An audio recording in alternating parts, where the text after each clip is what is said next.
Hey, Phantomaniacs, welcome to the newest unboxing here on the Needless Things YouTube channel.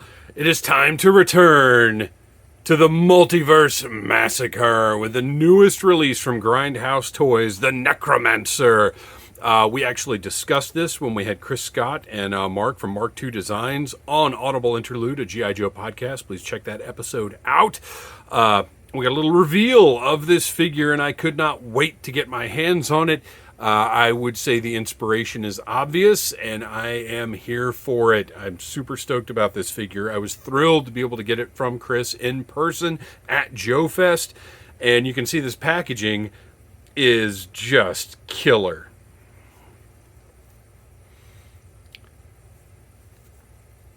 So I'm not going to read all of the copy on the back here. I love that it's there. Sometimes I'll do file cards and stuff, but there are a lot of words here. You're just going to have to get your own Necromancer if you want to know everything that's said. But this VHS packaging is just absolutely incredible. I love, if you remember, the last release was in an actual clamshell box.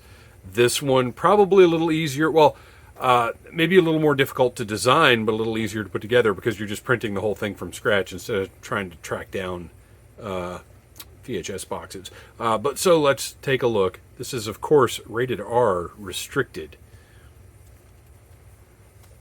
Look at this. Oh, the attention to detail is absolutely unbelievable. Look at the figure reveal in the top window of the VHS here. And it's got the everything. It's got everything. I bet the little tab that you have to break off. Yeah, look. That's the little tab you would have to break off to make it so you couldn't record over something. Warning, this is a protective label. If tampered with, customer must purchase this figure.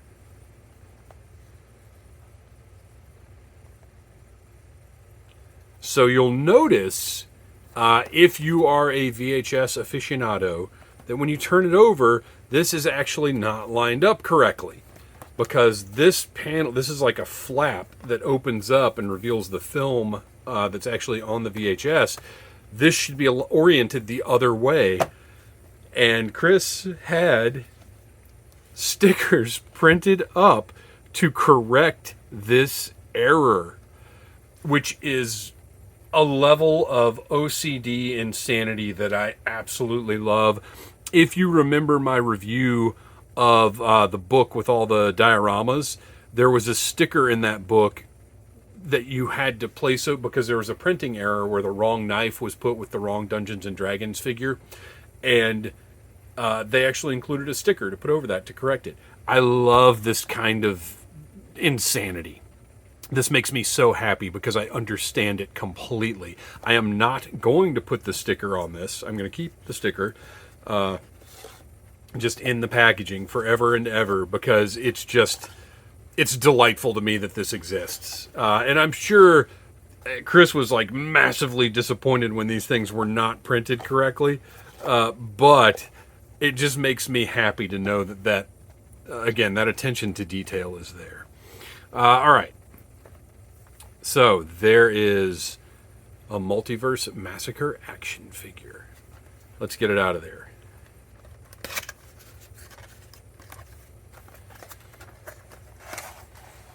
Oh, look at this beautiful tray.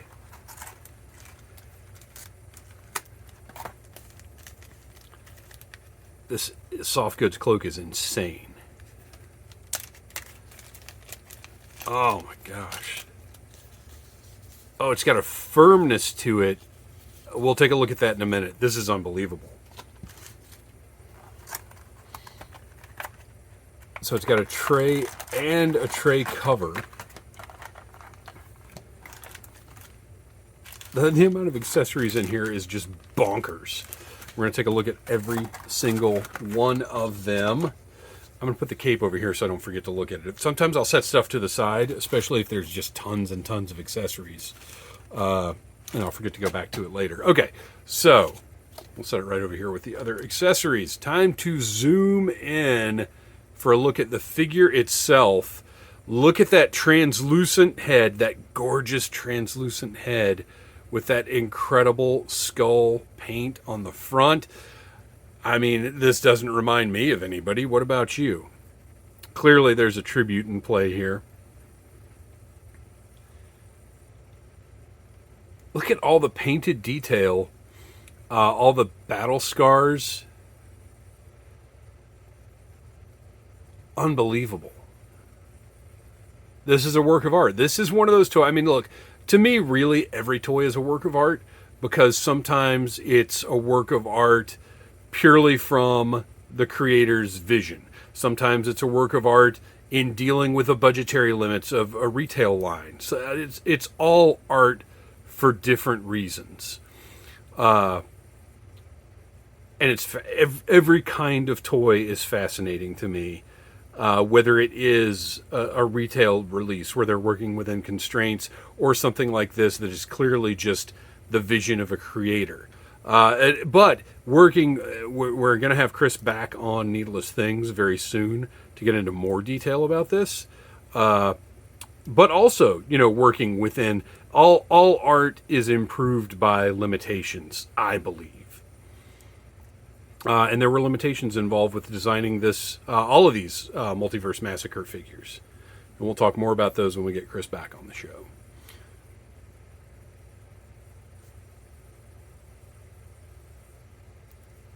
So double jointed knees, deep joints, single joints on those elbows with a pivot at the top of the elbow.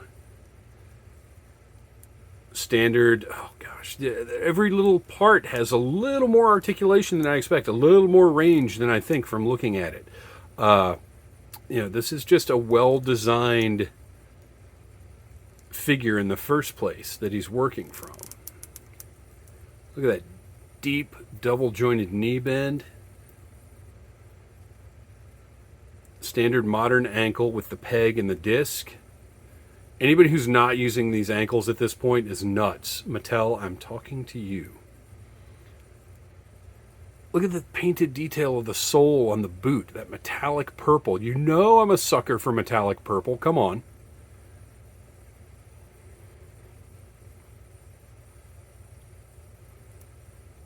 And isn't it funny how many different ways pens can be done to be unobtrusive? Like those are massive pens right there, but they don't look bad at all because they're almost flush with the surrounding area. They match the color perfectly. Like this doesn't. I don't look at this and think, well, I wish it was penless, because it wouldn't look significantly better if it were. There's so many different ways to handle things. I love this waist joint. I already played with it a little bit, but look at that beautiful waist joint, not a cut joint. Ah, fantastic. So this is for 1/18. Oh, by the way, yeah, it's 1/18 scale figure. There was some confusion on when I was reviewing the Fresh Monkey Fiction Operation Monster Force figures. Somebody asked me, are you sure these are 6-inch figures? I was like, do you think I just have really tiny hands? So yeah, 4-inch figure. And yes, that is I made a measurable difference when I worked at Electronics Boutique. All right, so just beautiful, beautiful figure. Let's take a look at the billions of accessories that come with it. I'm just going to stand him right over there.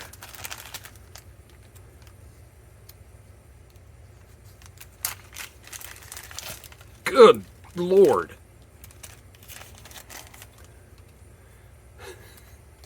Oh, man. Alternate. What am I even going to put on? What am I even going to use? So he's got we're going to think of it as a battle helmet with beautiful yellow eyes painted in there. There's no way in the world I'm not using this skull head, but we'll pop that off just to see how easy the switch out is. And it is...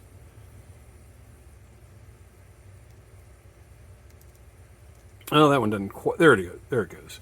Relatively easy. But yeah, we got to get that skull back on there. Come on.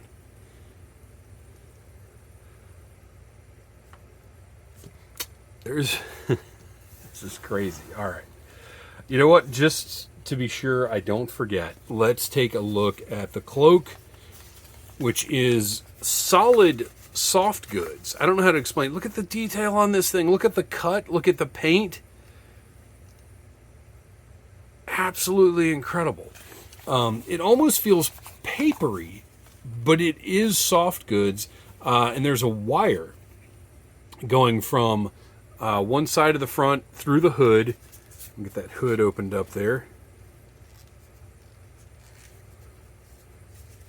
There you go. To the other side. So the posability on this cape is going to be tremendous. Cape, cloak, whatever you want to call it. It's going to take some playing to get it to do exactly what you want it to do, but there are a lot of possibilities for how you display this piece. And just look at the one little stitch back there to keep the hood looking like the hood should look. And I'm going to cheat a little bit here and see, yeah, it does just sit on top of that chest piece. Which, by the way, looks like it's just begging for a bubble helmet. You know how I love a good bubble helmet. So yeah, the more you play around with this, you can push that front down, get a really nice look for the cowl. The more you play around with this, the more you're going to figure it out and how to move it and how you're going to want it positioned on the figure. There's a lot, it can be back over the shoulders.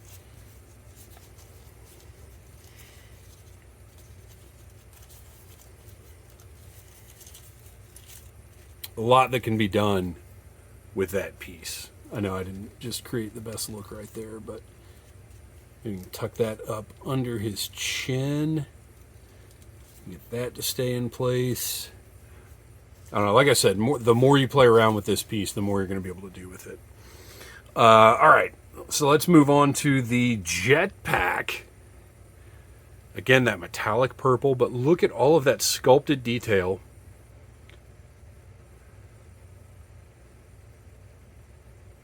The exhaust vents. That is a beautiful jetpack. And I'm going to put that on him right now. Oh, it goes in really snug and securely. Plugs in almost flush with the harness piece here. Looks great. And it's in there. Not loose at all. Really good friction holding that into place. Good. This is nuts, you guys.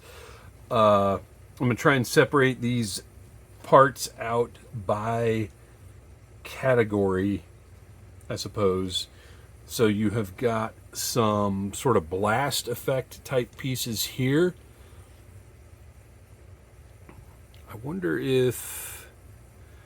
See, I kind of want that blasting out of the jetpack. I don't know if that's a thing that can happen.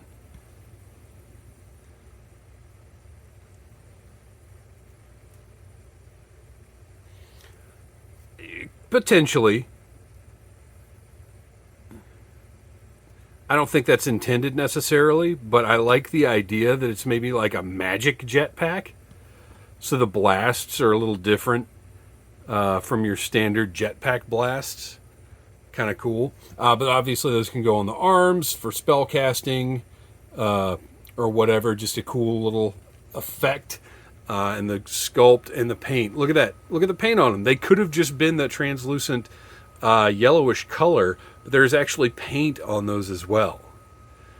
Again, this is that toy designer magic. You've got a blast effect here. More paint. Looks great. Now, does that come directly out? That's got to come directly out of the hand, I guess.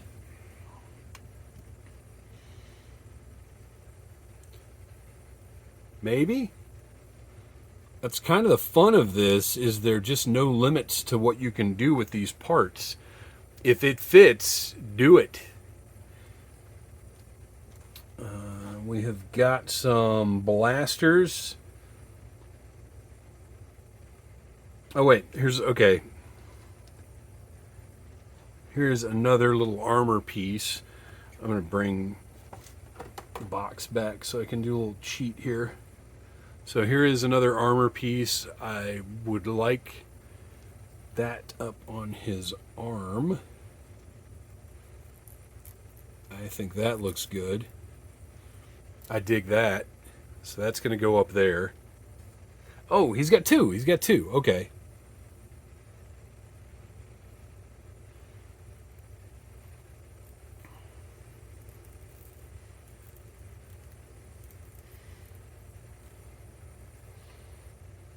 All right, so now he's got these cool shoulder pieces that are a softer plastic and that sit in place perfectly on those arms and look great. All right. Looks like... Oh, one more blast effect. Now does that... Wait a minute. Oh!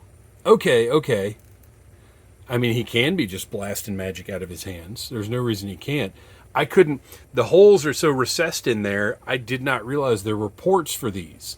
So he has got... Oh, man, how great is that? And it still kind of looks magic-y, right? Oh, fantastic. Okay. Let's take a look at the hands.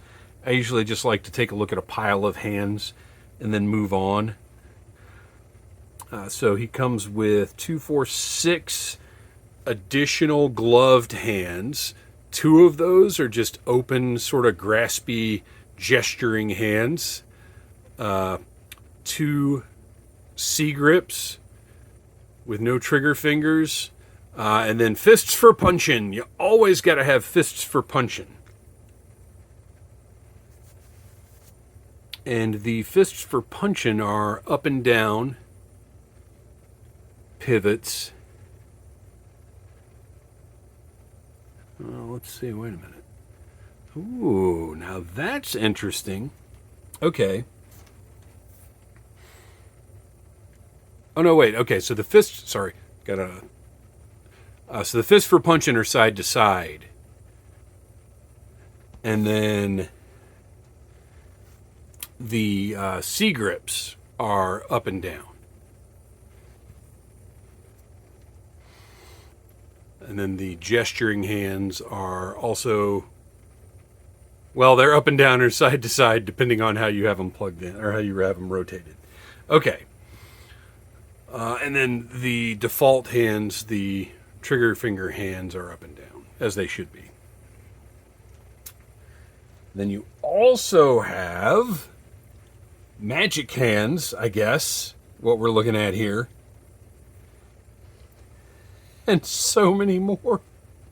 So there were 6 additional gloved hands. There are 2, 4, 6, 8, 10 additional magic hands. There is a pointing hand that goes up, down. A thumbs up hand that goes up, down. 2 flat palm karate hands, as I tend to think of them, that go up, down. Fists for punching, that, like the other ones, are side side. Gesture hands that are up, down, or side side, depending. And then C grips that are up, down. And again, just like the other translucent parts, they actually have paint on them. These could very easily have just been left translucent plastic, but they have paint. Wild. And then there is a very specific bad guy blaster rifle that I think we're all familiar with. I like how anachronistic this is to go with this figure. Like, why in the world does this character have this particular blaster rifle? I love it. Great paint, great sculpt, looks awesome. And then this one, probably the one I'm going to display. I think this is familiar to everybody. Certainly reminiscent of a piece of 80s video game hardware. Looks like a zapper to me. Paint-wise, anyway. Well, I mean, shape-wise, relatively, but paint-wise, certainly.